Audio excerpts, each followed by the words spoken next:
Hey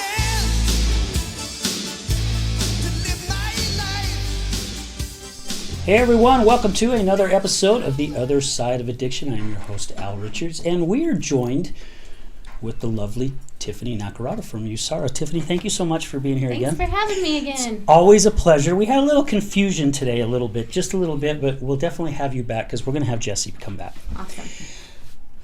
Guys, have you heard of a place here in Salt Lake, in Utah, a recovery center that mainly serves American Indian and Alaskan Natives?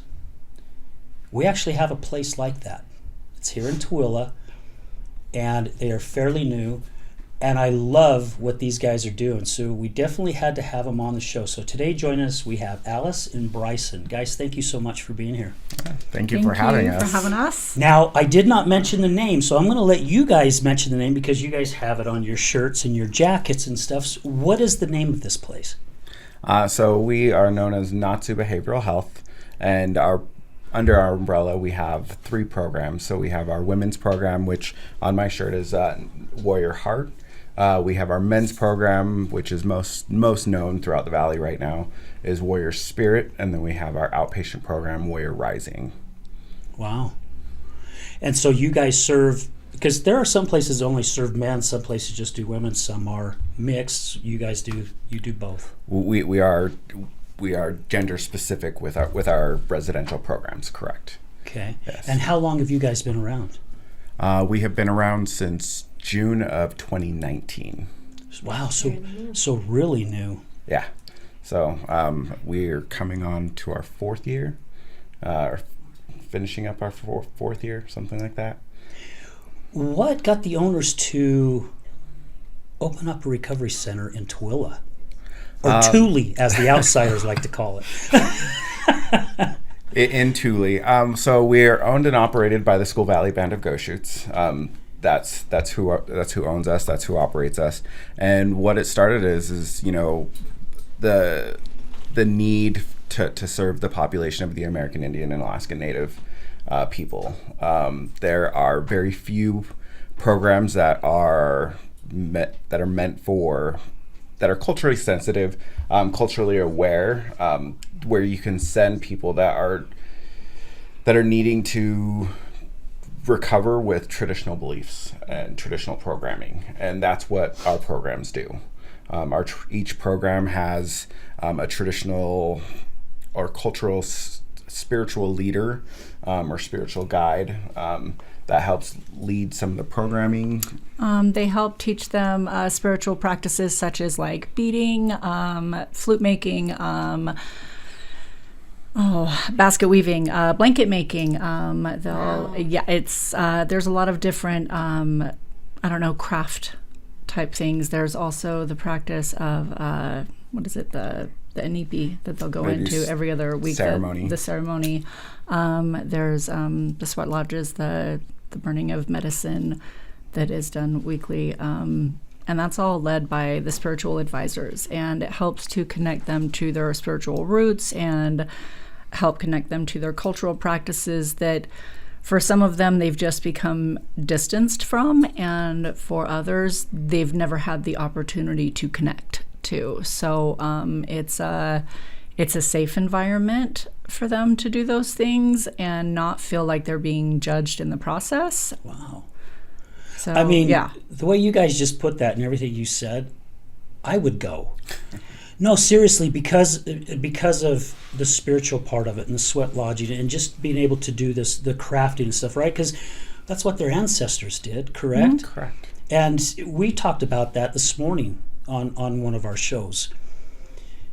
And we brought up the Native Americans and how spiritual they are, and just the herbs and the barks and different things from plants, and how important it was to them, and how they respect the earth. And I mean, I would love to go just to experience that kind of stuff. And I've heard of the sweat lodges, and I think that would be a really cool experience. Have you ever done a sweat lodge? No, it's on my bucket list. So. That would be just so. Now, it wouldn't be like the Young Guns, right, where they take a bunch of peyote and then walk into a cave.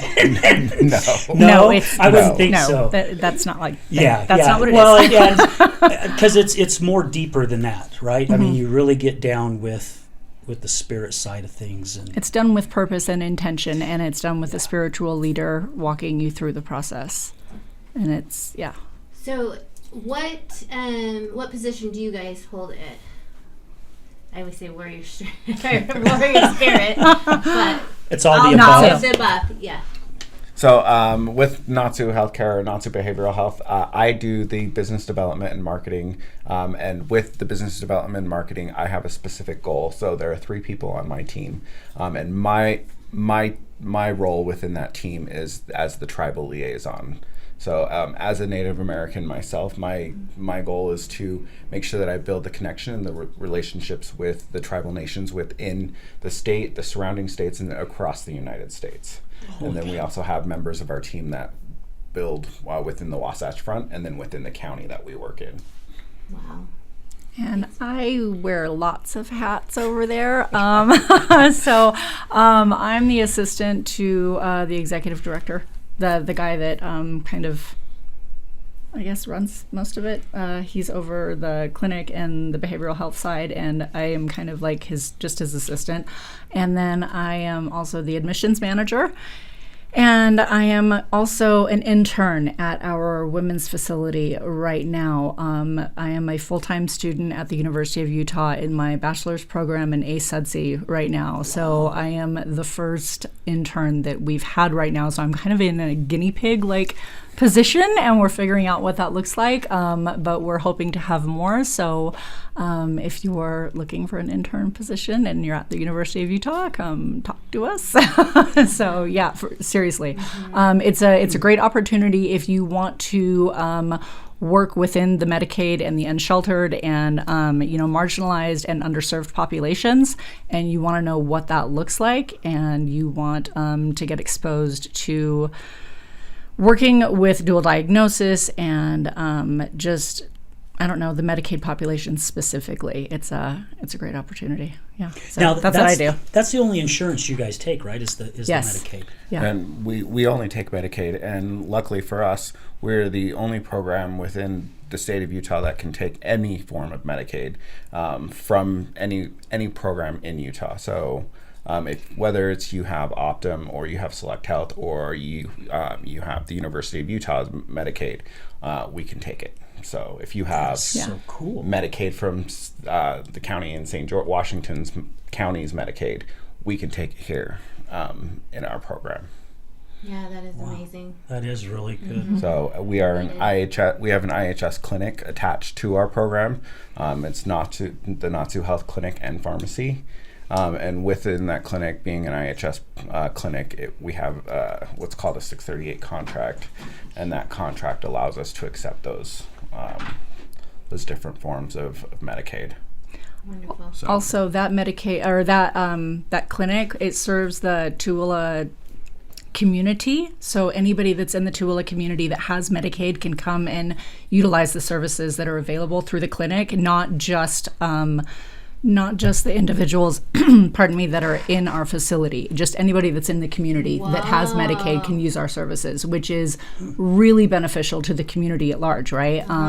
Also, we provide MAT services for our clients, the individuals that are coming and coming into our residential facilities and our outpatient facilities. Any of their needs that need to be met, we can basically facilitate that. So they don't have to go to Salt Lake to see a doctor. They don't have to go to Salt Lake to meet with a specialist. We try to keep it as in-house as we can. So it's wraparound services in the most, holistic sense of the word. I mean, So you mentioned there's the MAT, maybe seeing a provider for the other services that are provided, right? What other services do you have for the community then? we have 2 psych nurses that we also have that work within our clinic. We also have dentistry that is about to start very soon, and optometry as well. Holy cow. So. Yeah. So for our listeners that don't know what MAT means, can you explain that?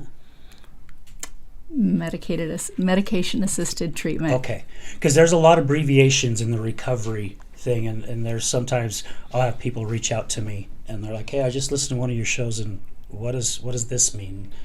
And some of them I know, and there's some it's like, I don't know, but I'll find out for you. It's a way, it's an approach for those that are trying to come off of substances to help ease that transition. For some, it's a way to lead into total abstinence. For some, it's a way to lead into maintenance. It's a pathway to recovery, and everybody's pathway to recovery looks a little bit different. Yeah. And that's what it is. It's one of those pathways to recovery. And with MAT, we utilize almost all forms of MAT. The only one we use Vivitrol, we use Suboxone, we use Sublocade, Naltrexone. We do methadone. We just do not do We're not methadone. set up for methadone, where we just don't have the resources for it. Okay. So. What got you guys to choose NAT-SU to go work at? I mean, what intrigued you to go out there and be a part of this? For me, it started, when it was just known at the time just as Warrior Spirit. It was just the one program. It was both a men's and a women's program under just the one name of Warrior Spirit. And that was in 2019. A friend had reached out to me, and she said, hey, you want to come work for us? And I was looking for a part-time job to go along with the full-time job I was doing. And I was like, sure, I could use a weekend gig, and sometimes during the week, and I can do some graveyards. And so I did. I picked it up, and I was like, I'll do some side work, and I did. I started as a support staff, and quickly I moved on. I made a choice, do I want to work in recovery, or do I not? And being a person in long-term recovery myself, it came to the point of like, I was choosing between two jobs. I had a child on the way, and it was like, do I want to work in recovery, or do I want to work in the accounting department that I was working in? And I wanted to be with my people. Mm-hmm. And that's what was important to me at the time. I wanted to serve the people that I was with, and if it meant taking a pay cut to serve the people that I was with, that meant something to me. That's what I was gonna do. And so I was like, I'm willing to come work for you guys full time. This is what I need. What can you do for me? And they offered me a house manager's position. And I did that for a little while until I was offered a position as the program director over the men's program. And I did that for just over a year before I took this role as the business development and marketing specialist. So I remember that when you're like, yep, I'm going out there for weekends and nights. I'm like, okay. Have fun with that. it was a little crazy. Great to see you like now here in this position, you know what I mean? And just like moving 3.5 years, and I've moved from the very bottom, and I've done so many things with the company, and I wouldn't change any of it. I've seen so many changes, so much growth, and the lives that we're changing, it's been spectacular. And now I get to be a big part of that growth, and I get to go out and build those relationships, especially with those tribal nations, and to build those connections and bring in those clients and be that bridge in between people to help. I think that's one of the most special things about being with NAT-SU. How flippin' rewarding is that? I mean, you got to come home every day and just go, my gosh. I mean, really, right? What a blessing. That's how I kind of see it, is what a blessing with what you get to do and how it all started. Yeah. So. Just from a friend calling and asking if you wanted a part-time gig. Yeah. That is so cool. saying yes, right? Yeah. Before we went on air, you were saying how a lot of your clients end up working for NAT-SU. So do you want to... Yeah, so we actually have, I want to say 7 or 8 employees right now that work for us that have been part of our program, that are success stories. People that have gone through our program, graduated our program. They've gone through the whole process of our program, and they have become support staff. We have a couple that have become, case managers, and they're not just any case managers. They're case managers that are rock stars. These case managers are really killing it for us, and like they're changing the lives of so many other people. And I remember just giving them hard times, and like while they were in treatment with us, and now to see like the things that they get to do, it's rewarding for me, because we have one of the case managers now, and I actually got to talk to him earlier today, and he calls me probably once or twice a week, and he's like, he always thanks me for everything I did for him while he was in the program, and then everything I did for him to like become an employee, because I hired him, and that it's incredible just to see the growth of these people. So yeah, it's definitely got to be rewarding. Alice, what about you? What intrigued you to work there? Okay, so I'm also a person in long-term recovery. Pardon me. I was one of those people that I was homeless in Las Vegas for a couple of years, and I had Medicaid, and I know what it's like to need services and not have access to them, right? Because nobody wants to serve the Medicaid population, right? Like nobody wants to give you the treatment that you need, or there's just not enough beds. There's just not enough services to go around. Like there's so much more of a need than what can meet it, right? And the mission and the messaging of NAT-SU Healthcare, NAT-SU Behavioral Health, and all of our programming has never changed. And that's that we want to continuously expand to meet a need for an underserved and an underrepresented population. And I love that. And the fact that it is culturally specific, culturally sensitive, and culturally driven is like that much more important. I see a gaping need for it. I know that we're the only residential facility that serves the American Indian and the Alaskan Native population. I know that in Salt Lake there are some outpatient programs that serve that need, but we're the only ones that serve the residential need for that. And I think that it's at least a place to start. And I don't know, the need is not diminishing, it's only growing, and I want to be part of meeting that need, I guess. And because I am part of the population that needed those services, it just means that much more to me, I guess. So, yeah. You feel it. Yeah. Feel the heart in it. Yeah, definitely from both of you guys. Thank you. I mean, really, and again, I tip my hat off to you guys. Anyone, as well as Tiffany, anyone who works in the recovery realm of things, you know, I battled my 8-year alcohol and cocaine use, and it's crazy because I only did it on a weekend, so I didn't even think I was an addict. It was only Friday and Saturday. Everything's cool, right? Until I've gotten more into this addiction world and things, you know, and I realized, yeah, I was an addict. I didn't go through any programs. I just, when I lost my job, I'm like, okay, this is it, man. I'm done. This is crazy. I just lost a 24-year career because I wanted to drink and snort cocaine on a weekend. Mm-hmm.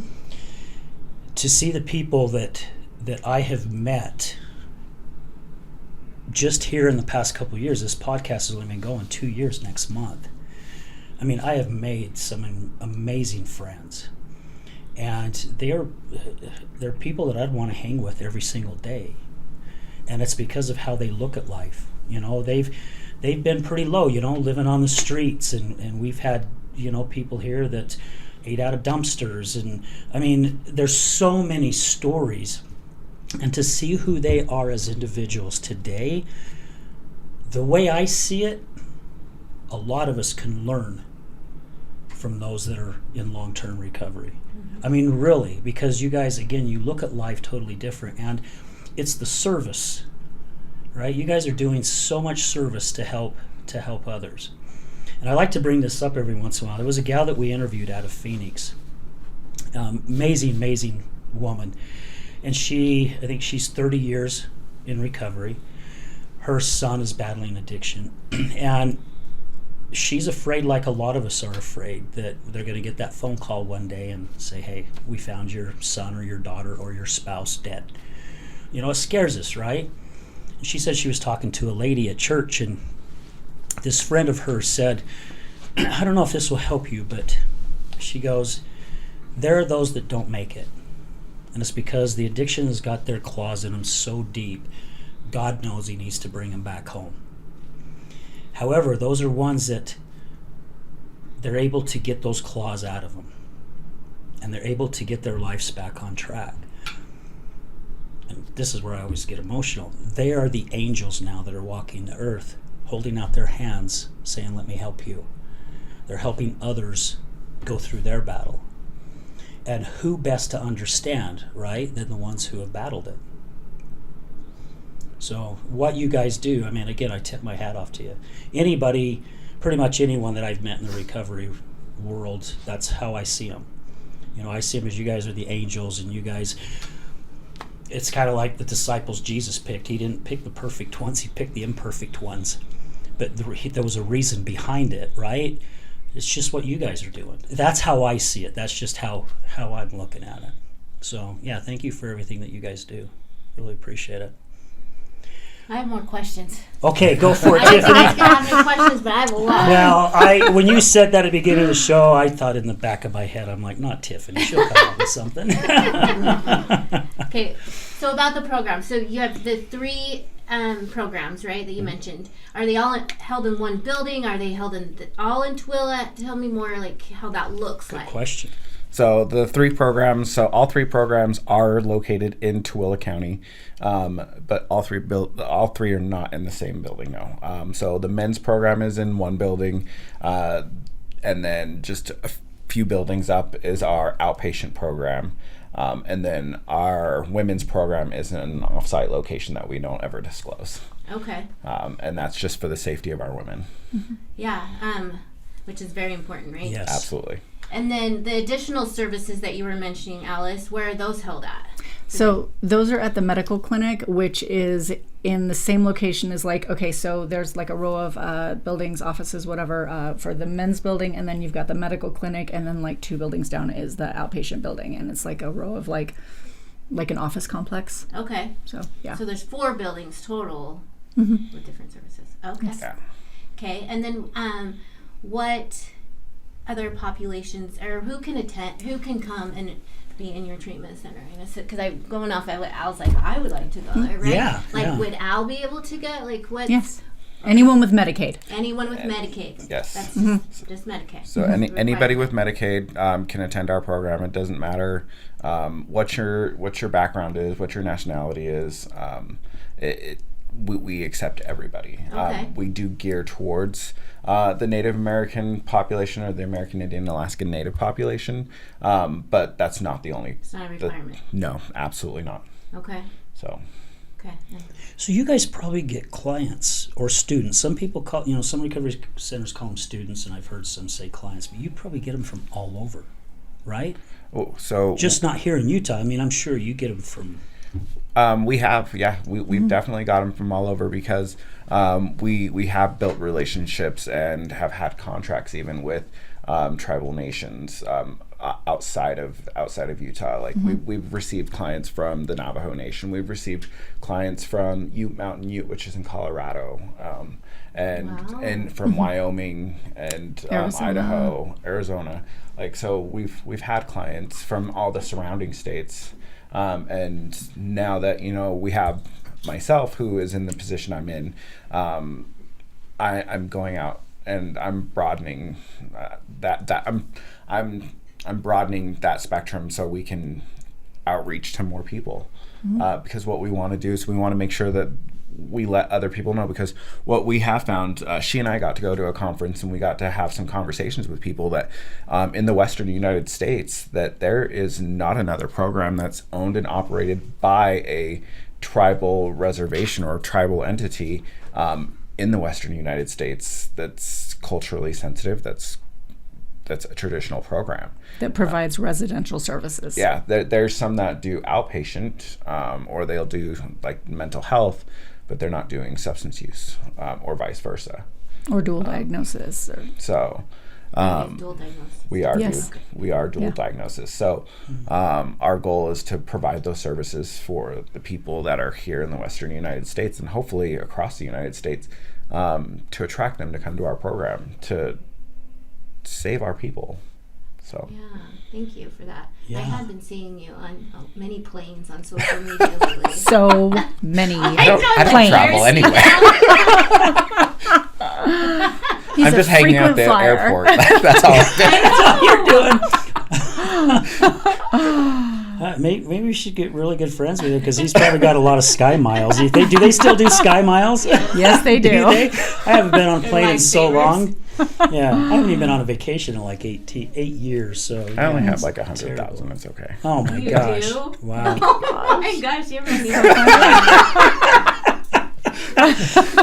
Tiffany's like, "Can I get your number?" She has that. Oh, you already have it. So you guys are the forefront. You guys are actually putting the first footprints in the sand and moving forward. And really, a lot of times, I think the majority of the times, the percentage is very high that those that start that, there's going to be others that's following behind you very quickly, or you guys are going to get so well known, you're not going to have any choice but to expand and help more people. Because again, we want our listeners to know there are a lot of great recovery places out there, just like NAT-SU, that they're there for the people, right? They care for the people that are coming through their doors. Yes, there are some out there that I won't mention names because it's not proper to do that on a show, that I don't care for, because to me, I think they're there more for the money than they are for the patients. But there are a lot of incredible facilities out there.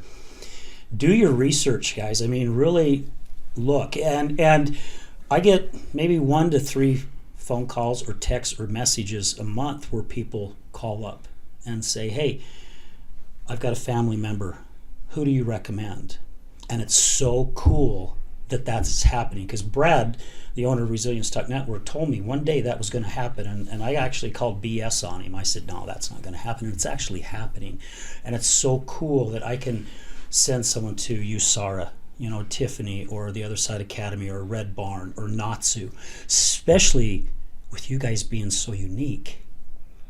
What a great tool for us to have here, even on this show, and for me to know about you guys. So if I do have a phone call and someone says, "Yeah, we don't have the traditional insurance, we've got Medicare or Medicaid, who do you recommend?" It's like, I got a place for you, right?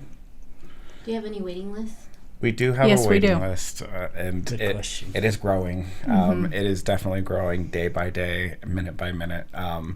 And with that growing list, we hope that we're growing as well. So Expanding, yeah. That's the hope. If we can't get you in, we do have, we will do what we can to find a place to get you in somewhere else. We don't want to just ever leave anybody just like hanging. We do what we can to,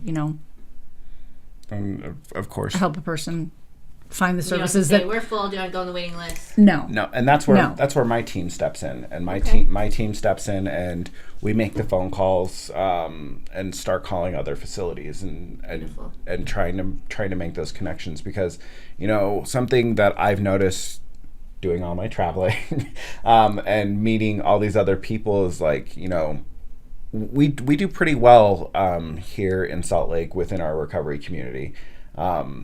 Other places do better, and we need to step our game up and working together. And that's something that we as a team at NAT-SU Behavioral Health are trying to do with the people in Tooele and in Salt Lake, that we want to build that relationship with everybody so that we can be doing better to serve all of the people here. Yeah. If we can't help you, let us help find you somewhere that can.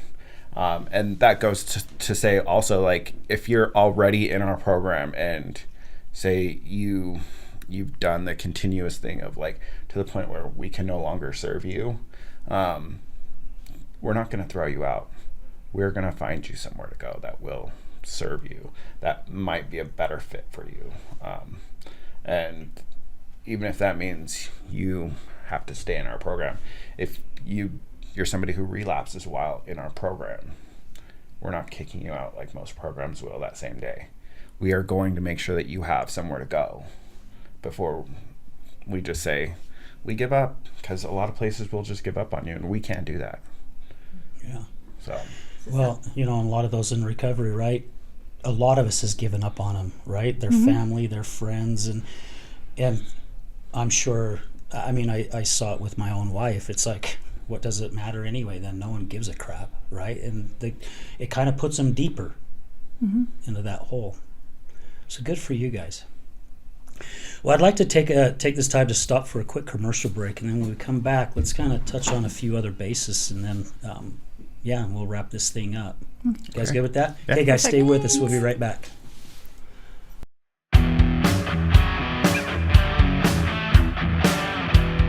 Hello, my friends. This is Brad Neufeld, and I want to thank you for tuning in to the Resilience Talk Network.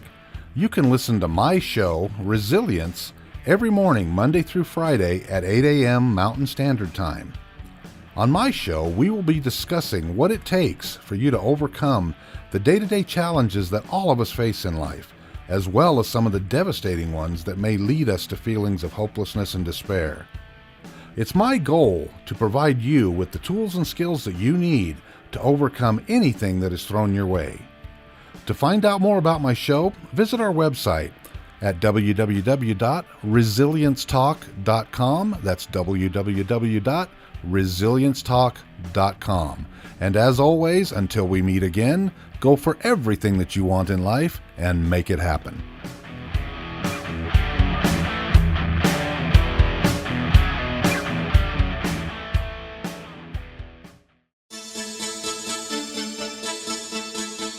Do you know someone who's gambling with death due to an addiction? Do you know someone whose life is being turned upside down due to a loved one that's battling with addiction? Hi, I'm Al Richards. I am the host of the Other Side of Addiction podcast. I started the podcast due to my wife's battle with alcohol. Let's just say I became addicted to her addiction. Our podcast is helping people understand a little more about those who have battled addiction and those who are hurting from their addiction. Through raw vulnerability, we share stories that help uncover the root causes of addiction. Shame felt on both sides, matter of the conscious and subconscious mind, continued beliefs, and often confusing paths of recovery. We collaborate with real people and their stories, as well as licensed professionals, to help our audience gain a better understanding of addiction. You can find us on Resilience Talk Network. You can also find us on Facebook at Mr. Al Richards. That's Facebook at Mr. Al Richards. You can also find us on YouTube. Just look up the Other Side of Addiction podcast.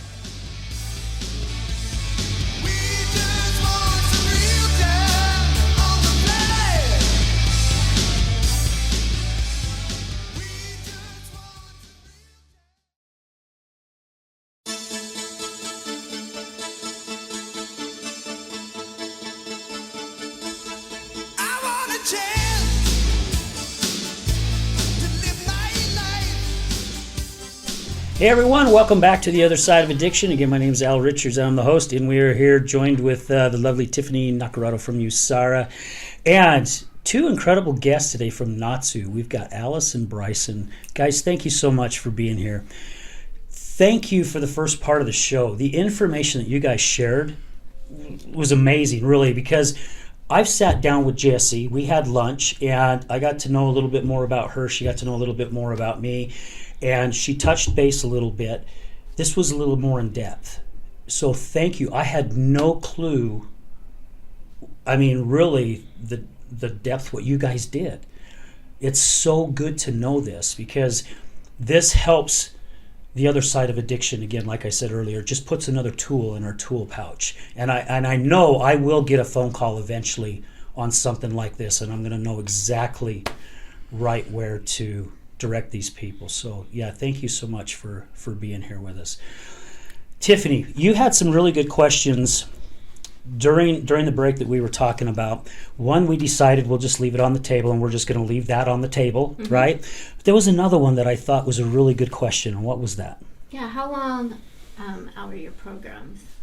So residential program is roughly about 90 days. Okay. So when we say roughly about 90 days, because like most programs, it's dependent upon the client themselves.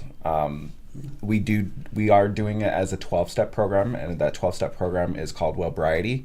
It is a white bison program. And we are a White Bison certified facility.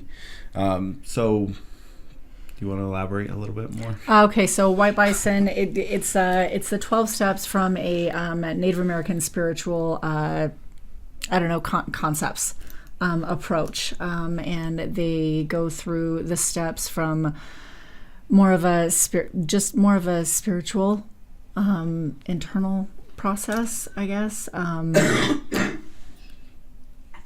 I hate to say this, but I haven't actually read through all of it. I'm in the process of it as an intern. That's part of my training, and I'm still kind of going through it. So I've only gone so far through it. But it's not, it's a lot more self-directed, is what I'll say. And they get to go through that process while they're there. And as far as the timelines go, what Brycen was saying, it starts at like 90 days, right? And it goes as long as it needs to go for the client's needs. So it's person-centered. Yeah. It's absolutely person-centered, and it is very client-directed. Like the client is very involved in like their treatment planning and how long they're going to be there and what the long-term goals are, what the short-term goals are, what their exit plan looks like, what does transitioning to outpatient look like, and it's not it's very methodical and planned out. Wow, I love Yes, that. So so the client has a voice. Absolutely. Yeah, because Absolutely. especially currently, like with our men's program, what it looks like is so the men will go to residential for roughly about 90 days. And then from the residential program, they would then be stepped down to our PHP program, transitional. And I think it's similar with the women. 90 days to like maybe, I don't know, upwards up to 6 months, and then into transitional, and transitional can be anywhere from like 30 days to like 60 to 90, and then you've got outpatient. And outpatient is what outpatient is, as long as you need it, kind of thing. Okay. And then at the beginning of this interview, you talked about serving the unsheltered community, right? Mm-hmm. So people are coming in that are unsheltered. They do a 90-day program. What does it look like after that, especially if they're going to IOP? One of the very first things that case managers start is housing applications. Which those can take forever. They can take forever, absolutely. But that is some of the first work that gets started, and looking into all potential options available for what does that like long-term goal look like, and what is everything, like what is every option that's available that's out there look like, right? And sometimes the options aren't great. I mean, that's the reality, unfortunately, right? And I mean, we just, we reach out to all resources available. Sometimes it's smoke rehab, right? Our case managers are very skillful. We use resources that I became aware of when I used to work at USARA. I mean, yes, we did. We were coworkers for a while. That's new. I didn't know that. Yeah, Okay. so I mean, it's just making sure that the clients are aware of all of the resources that are at their disposal, which, if we're being honest, is not always the case. It is, it's a very convoluted process, right? That the whole, process of going through and finding out, like, what are the resources for housing, and what county do they belong to, and which ones do I qualify for, and, what are the factors that determine whether or not I qualify for them? Like, going through those processes, that's where a case manager comes in, right? And that's what they do, and they help them like walk through that process and do the follow-up. And it's tedious, and it's time consuming, and it's stressful, and that's what we help them with. So does your IOP program, is it hybrid, virtual, so if somebody needs to move back home or back to their county, because you said you said We do both. Okay. Cool. That's a good option. We do If someone in-person. needs to go back to their family, or We do the telehealth services for those that are returning home and that still wish to do our IOP program. okay. It's really cool that you guys allow it to be up to the patient, right? To be there, because I've heard some horror stories of people going to recovery, and then a lot of times, recovery centers, they have like their weekend retreats where they get them out of the house, right? And they get to go do different things, and they come back and all their stuff's sitting outside. It's like, what's going on? It's like, well, the insurance won't pay it anymore. You're done. And I'm like, you've got to be kidding me. And I've probably heard, I don't know, maybe 3 or 4 horror stories like that. It's not a lot. Mm-hmm. I'm like, that doesn't make sense. And a gentleman that we had on our show, Dave DeRocher from the Other Side Academy, great gentleman. He said something to me when we were here interviewing. He goes, who decides how long someone stays in recovery? And I'm like, I don't know, the mom, the dad, the spouse. And he goes, no, the insurance companies. And that really hit me, because I got thinking, why are we leaving the life of our loved ones in the hands of insurance companies? How do they know what it takes to go through recovery? Right, they get to decide on they get to decide whether it's how much 30 trauma you've really had and how much trauma you need to work through. Right. And if you're without meeting knowing certain the markers. individual, right? Mm-hmm. Yeah, so I'm glad that you brought that question up, Tiffany. That was a really good question, and to hear that you guys, hey, if they need a little bit longer, they can stay longer. And right? if they don't, they don't have to. Right, right. Because some do get treatment fatigue, right? Like some don't need to stay as long. Yeah. Mm-hmm. So even if it's before the 90 days, then that's why it's client-centered. yes, I love it. Because it's a long journey, right? Mm-hmm. As you guys know, you guys are in long-term recovery. It's a long flipping journey, right? You didn't get there overnight. No. You're not going to get out of it overnight. Right? Yeah, no, that's not a thing. It takes time. Yeah. I mean, if someone one day can invent a magic pill where that happens, I mean, they'll be billionaires. Mm-hmm. I mean, really, there will be. And there is some new products out there. We interviewed American Wellness. They're in, I guess you consider it, I don't know, right off of 53rd and about 7th West. Is that still considered West Valley or South Salt Lake? 53rd and what? And 7th West, over there by the Smiths. There's that Smiths there. There's a I know where that's Subway at. sound, Okay, yeah. not too far off the freeway, Yeah. just west of I-15. Okay. So we had Dr. Ellison on the show, and the reason why someone told me about them and that there was a product called NAD, N-A-D. And it's been around for a long time. However, it's not really been heard of because it's been kept very quiet. And so I got on the phone and I called and left a message for these guys, and they actually called me back. And I'm like, hey, this is who I am and this is what I do. And what's this product I'm hearing? And he started telling me about it. I'm like, we got to get you on the show, like, quick. But a place, I think it's in Georgia, has been doing it for 30 years. And it's just now getting here in Salt Lake. And American Wellness, as far as I know, is the only facility that's doing it. But there are people who are in long-term recovery. And, of course, when you first get out of recovery, right, that brain starts playing that record again, and that subconscious starts tapping you on the head. It's like, okay, especially if something happens in life, right? It's like you're doing your best not to go the wrong direction and make the right choice. Well, this is an intravenous product. It could take up to 6 hours to empty the whole bag. You just sit there on a table for 6 hours or on a bed. And people are noticing within 2 to 3 treatments, cravings are gone. They just disappear. And you know what the product is? It's all types of different forms of vitamin B. That's all it is. I don't know about that. I'm almost 5 years in, and I still have cravings sometimes. Yeah, so they've got videos of people who have been doing it, and they got this one gentleman who did this video, and he says, yeah, I heard about it, and he's like, yeah, this is too good to be true. This is too good to be true. And he said one day he finally come up with the money and decided to go in there and do it, and I think he said it took about his 3rd treatment, and he says it's just gone. It does something to the neurons in the brain where they fire differently, and he says, I'm serious, my cravings are completely gone. And he goes, the first 3 days I walked in here until that, he says, I was still craving to use. Wow. And so we had him come on the show and talk about it a little bit, and we're wanting him to come on again to do another live show, because I really want this product to be known that's out there. And this place down there, like I said, in Georgia or somewhere, they've been doing it for 30 flipping years. And it's been known about since 1948.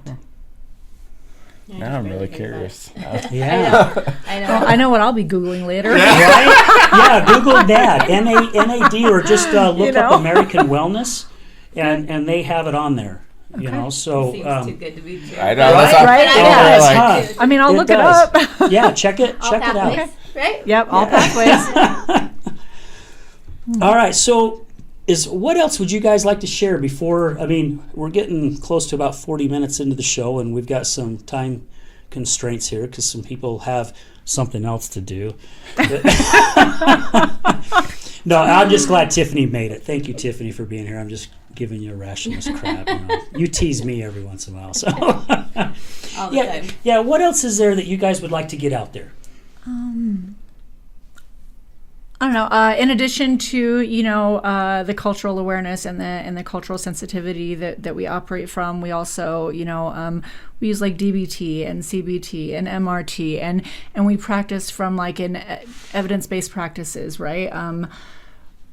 We have LCSWs, we have LMFTs, we have CMHCs, we use SUDCs, we use peer support, recovery coaches. Some of the other things that we do also, like with our clients, so there's TREM for women, so trauma, Recovery and empowerment. and then there's M-TREM, which is for the men, and then we also have, we're hoping very soon that we'll have equine therapy going. We also have yoga every other week, and we do boxing on the weeks that we're not doing yoga. So I think that's the biggest hit for both the men and the women is that they get to go boxing. They love that. Like They love the boxing. I think that's the biggest stress reliever for them is Yeah. that every other week they get to go boxing. They get to go hit something. They just get to get some of that anger and that stress. And so, yeah. So do you guys have something like an activity every day of treatment? Because you've mentioned many. So how do you fit all that in? Yeah, right. I mean, so their days are pretty structured, pretty full. There's activities on the weekends. They have like groups basically like all day long. If they have like doctor's appointments, those are worked in, right? They have like some kind of like fun activity on either a Saturday or a Sunday. They have, like family visits generally on Sundays. If they're scheduled, let's see, gym visits or gym stuff is like what, every other day, I believe, Yeah, they go to the gym, I think, at least 3 times a week. 3 times a week. Wow. I mean, yeah, they're busy.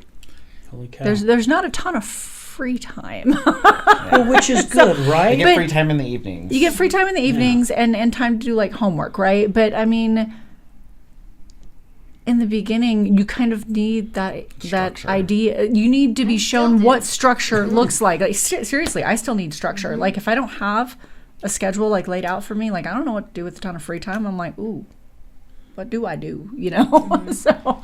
But you mix it in. It sounds like you guys mix it in with different Oh yeah. ways to heal, right? Like Absolutely. You said, basket making, yoga, boxing, all that kind of stuff. Even the gym is healing, at least for me, for my recovery. So it's not just sitting with a book or a lecture or some kind of processing No. from all day long. It's broken up into different ways. Of, Yeah, absolutely. Oh, yeah.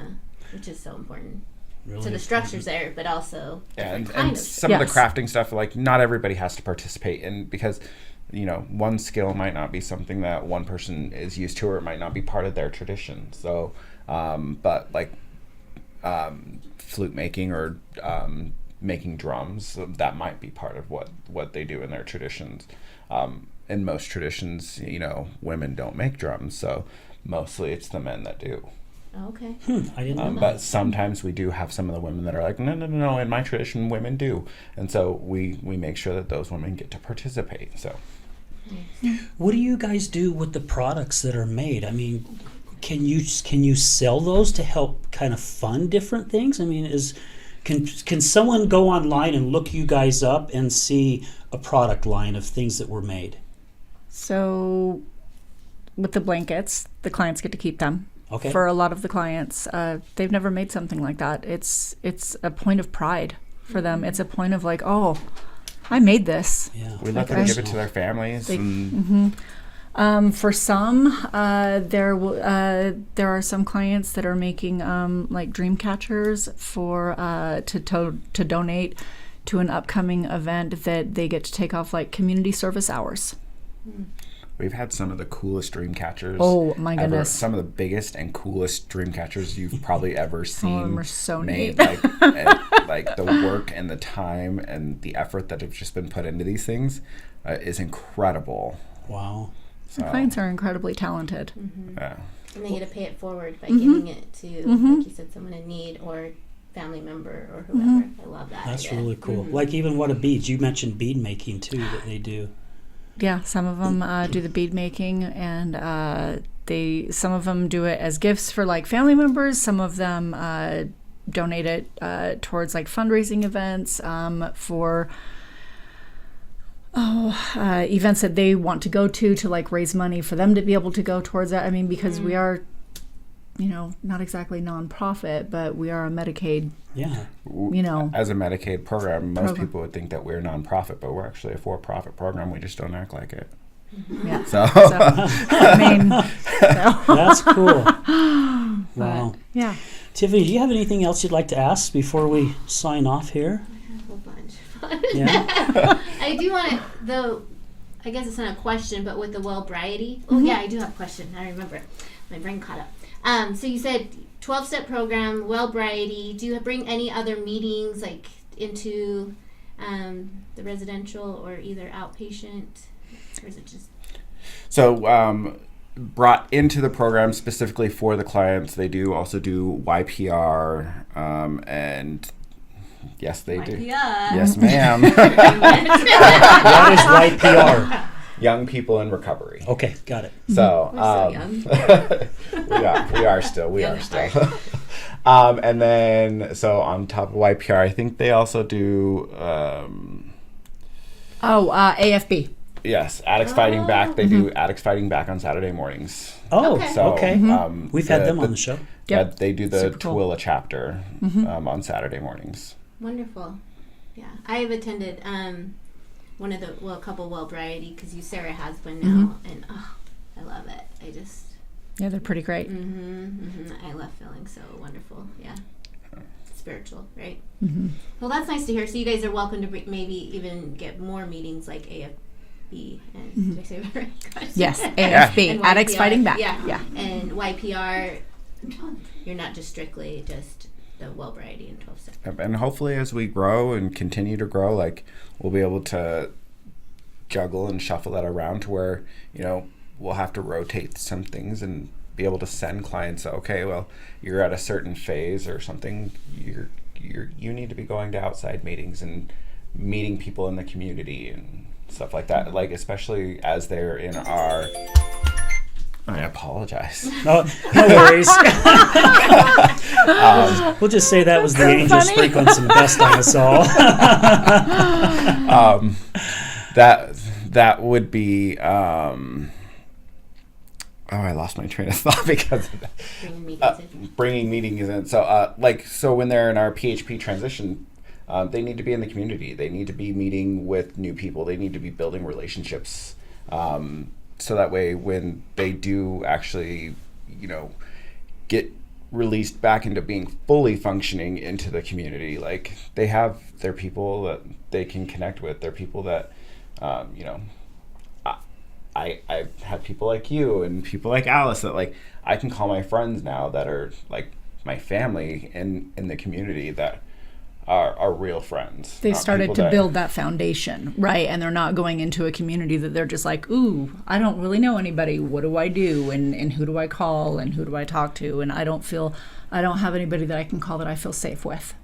Because they need to have people that they feel safe with. Absolutely. Right? So you're introducing them to safe people, like meeting. Yeah. I mean, at least that's the hope, right? Yeah. That's the hope. Yeah, because you don't want them to go back to the old crowd, right? Because that's usually the crowd that got them in trouble. or they got themselves in trouble, you have I to should build say. that connection somewhere, right? And you hope to build that new connection with like-minded individuals that understand where you're coming from. And the only way to do that is to put yourself into new environments with individuals that are going through the exact same things that you're going through. And it's super awkward and uncomfortable, and it kind of sucks, but you're all there for the same reason. So hopefully you're able to build connection from that starting point. So if somebody wanted to bring in a meeting like AFB and YPR, would they be able to do that? Because I know Tooele is growing. The Tooele County recovery community is growing, and that's all I've been hearing about, and been invited to many different things to help build this down there. If we can fit it into our schedule, yes. And that would be something we could definitely talk about. And if you wanted to talk more about how we could do that, you would definitely, if you're bringing it into Tooele County, that would probably, you'd want to talk to Lena Chapman, and she is our business development for Tooele County. Okay. So. Okay. I know it's been the talk. So. Every day I get something about Tooele County. Really? We're growing. Growing. We're all going to be a part of it, right? It's awesome. Yep. It's strengthened. Well, good for you guys. And again, it's been an absolute pleasure to have both you guys here. Thank you. I mean, really has. Thank you for educating all of us on what NAT-SU is all about, what they do, what they stand for. It's we need more places like this. I mean, we really do. Utah's covered with recovery places, and I was in shock that I've been finding out how, and they're opening up all the time. And there are some really, really good ones out there that are helping a lot of people. So yeah, thank you for what you guys are doing. Is there one last message you'd like to share with our audience? Brycen, you're the Give them your Superman look in that camera right there. I don't think I have a last message Okay. other than, we're just looking to save lives. So, and saving the lives of not just our people, but all people. So That is really good. Yeah, right? Well done. Well, we won't do it on this show, but I'd say if we had a hand mic, you could just drop it right now. But we don't want to drop mics, Brad's mic. So yeah, these are nice mics. Nice mic. like, no, I don't want to pay for it. Thank want to you. pay for it? Yeah. Tiffany, is there one last thing you'd like to share before we sign off? Just thanks for having me, and thank you. Absolutely. It's Thank such you. a surprise to see you both, but I love you guys. That's what I love about this show. I mean, people that haven't seen each other for a while or something like that, they get to. And I met Brycen out at. Jackie invited me to that networking group out in Farmington, and that's where we first met, right? So yeah, it's cool. I love being a part of this, and I get to go to so many cool events now, and we're really big supporters of you, Sarah, and now we're big supporters of you guys. So before we sign off here, I do want to let you guys know if there's anything really that we can do to help you guys. We have a platform here to help you. And I'm serious about that. I always have to run through things, through our producer and through the owner of Resilience Talk Network, but he's pretty open-hearted and has a big heart as well.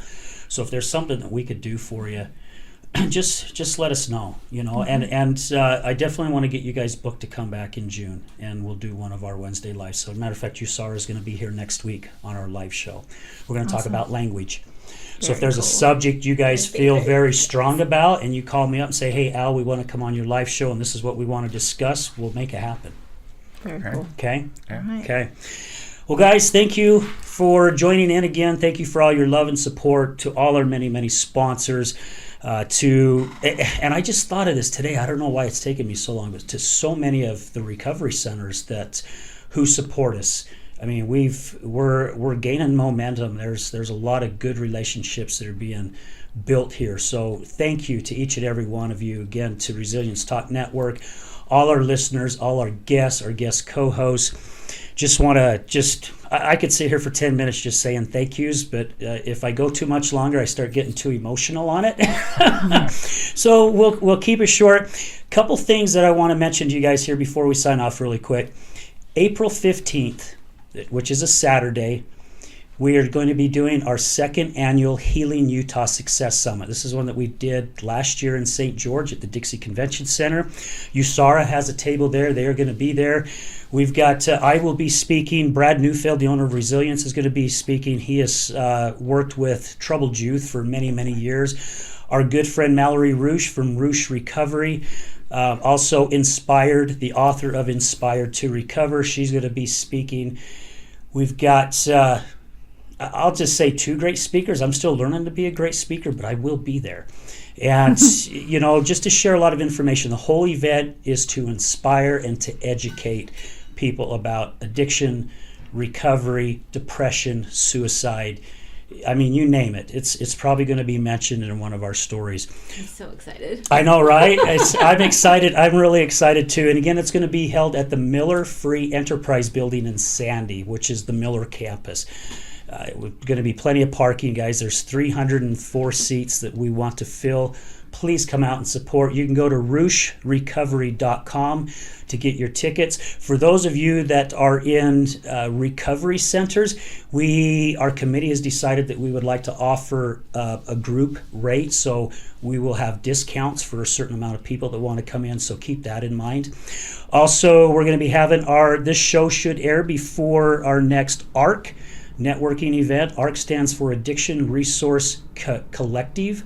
It's a networking group that I decided to start up, and I just happened to have 2 good friends that was doing a hello thing, and they're like, hey, Al, we want you to come and listen to this, and it just happened to fall right into place. It gives me a chance to build a chapter.